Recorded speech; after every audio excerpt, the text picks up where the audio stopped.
Man, can't believe it, guys. Alvin is washing his bikes. Look at this. Gotta get Alvin in the picture so we can all believe this. He is washing his mountain bikes. It's a miracle. All my nagging finally paid off. Ooh, looking cleaner.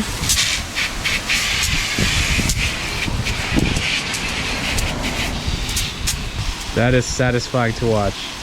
All the dirt coming off. Woo! What's up, everyone? Welcome to a new episode, First Time Recycling. We got myself, Hiro.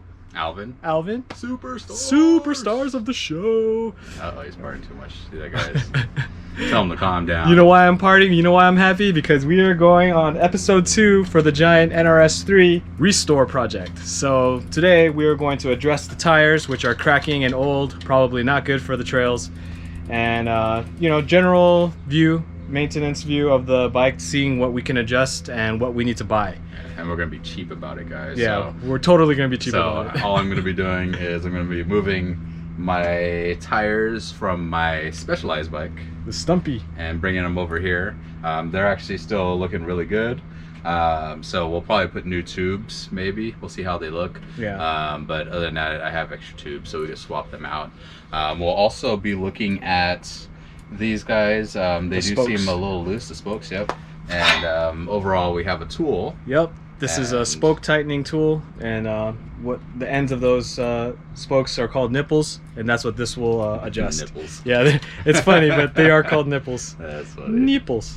And then, yeah, you'll adjust it with these. We'll show you that later. Yeah. All right, guys. Anyway, we're going to get to it. Let's do it. Woo! All right.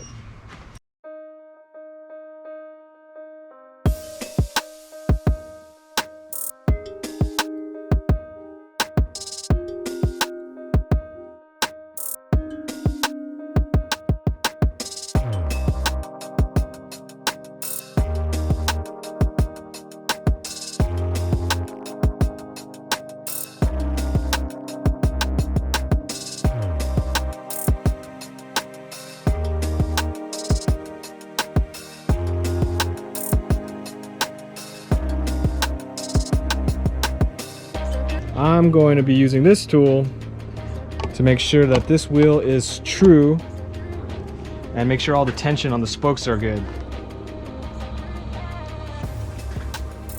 So you're supposed to be really, to do this right, you're supposed to have a truing wheel, and you put this on that truing stand or whatever wheel. But since this has caliper, or caliper brakes, you can actually kind of use it just to see if it's moving. And right now it's actually really true. It's straight as an arrow. I don't see it moving. I'm just gonna make sure everything is tight.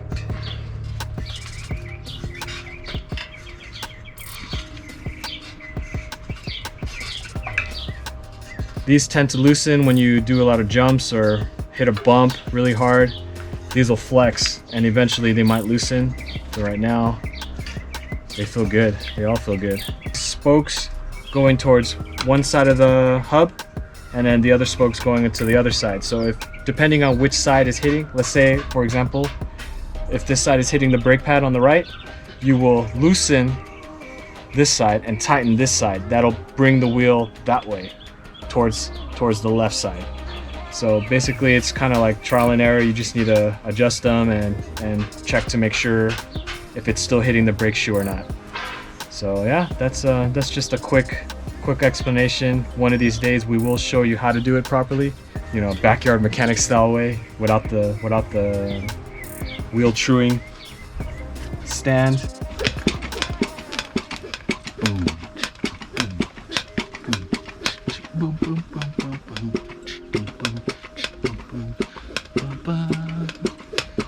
Ooh, 65. Go full pressure. You're the only one I know that freaking airs up mountain bike tires that high. I literally ride 20 pounds. It's for the climbs, bro. If you understood my pain in those climbs, you'd understand. Just climb. Just climb. And now what I'm doing is, like I did for the front, but the fronts were good, but this one had a little bit of kind of loose spokes, so I'm just going through each one and just making sure they're snug tight, not like super tight or super loose. So you'll kind of feel Right now I can't even turn them, but there will be some where you can actually turn. I just turn it until I can't turn it, but not like super tight. So I don't know how to explain it, but it's kind of done by feel. I already checked to see if it's true. It is true, but like I said, there were some loose spokes, so just making sure that they're all tight. Okay, so I just went through all of these and then none of them turned, but this one's turning a little bit, turning until I can't turn anymore. It's pretty much snug. I could turn it if I wanted to, but I don't want to bring it out of alignment. So I'm just tightening it because it was loose. So that's pretty much what I'm doing, and I'm ending at the Schrader valve here, which was my starting point. I went almost all the way around. And then you can kind of see that it's kind of hard to see for you guys probably, but there's two lines and it's not perfect. So I'm trying to loosen it here so we can center the bar yeah. on the stem. There. And you want it like this. Yeah. No, I'm just trying to... But just center it. There. That's good. We were going over through the brakes, and it looks like we need, for right now, just to get the bike in better shape, we need new brake shoes because they are worn, which is a common thing for Alvin. Worn brake shoes, but we will address that before changing over to disc brakes anyways, just so we have an extra set of brake shoes. Probably work on his road bike too. Not too sure, but it's the cheapest route for right now instead of having to source out disc capable wheels. Yes, and since we're not ready, the biggest expense would be the e-bike motor. So yeah, I'm gonna go test ride the bike right now, make sure it shifts through all the gears. We just dialed everything in, so yeah, here we go. And there goes Hiro, he's off.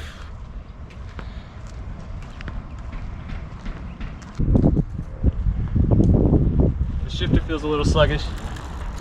Woo! Alright, so we already talked about it, but we'll reiterate. We need to address the brake shoes because they do look worn. The wheels are true. What else we do? We changed the tires. Now it has a 2.4 in the front, 2.1 in the rear. Really grippy tires, really grippy tires. We dialed in the shifting. The shifting goes all the way up and all the way down. Still probably needs a little more work, but it's what it is. Yeah, if anything, the work that it needs is probably new cables because there's like, you can see it right now. Look, when I press it, it retracts really slowly. I think there's like a bind in the cable, or it just needs to be lubed or replaced. Yeah.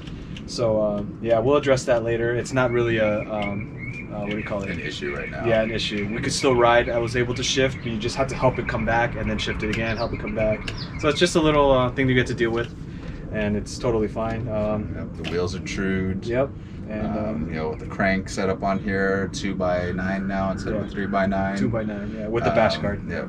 So I mean, at some point, you know, once we get the e-bike motor, that'll be on here. That will go bye-bye. It'll be a 1x9. Yep. And motor by 9. Yeah. And, hopefully, we'll be like some of those other YouTube videos where guys are going 35 miles an hour uphill, and you know, like I said, let us know in the comments which ones you guys used and all that fun stuff. We're thinking about the Bafang. Yeah. So we'll see. That seemed like the cheapest options. We'll get the dropper seat post hopefully working. We're gonna try to rebuild one, guys. So first timers rebuilding it, never did that. Yep. That's the one where you kind of grab right by the crotch here. Yeah. So that's we'll see if we can fix it. If not, then we'll buy another dropper seat post with the little switch. With the switch, yeah. And you know, go up and down. But this bike does feel totally different from the other one. Yeah. So I'm excited. It's actually a nice feeling bike. Yeah. Yeah. So excited to fix it up. Yeah. Take it to some jumps. So anyway, guys. All right. Thanks for watching. Thanks for watching. Another hot day. We'll be back on another hot day doing some other stuff too. So for episode 3. Yeah. Anyway, guys. All right. Thanks. Peace. Thanks for watching.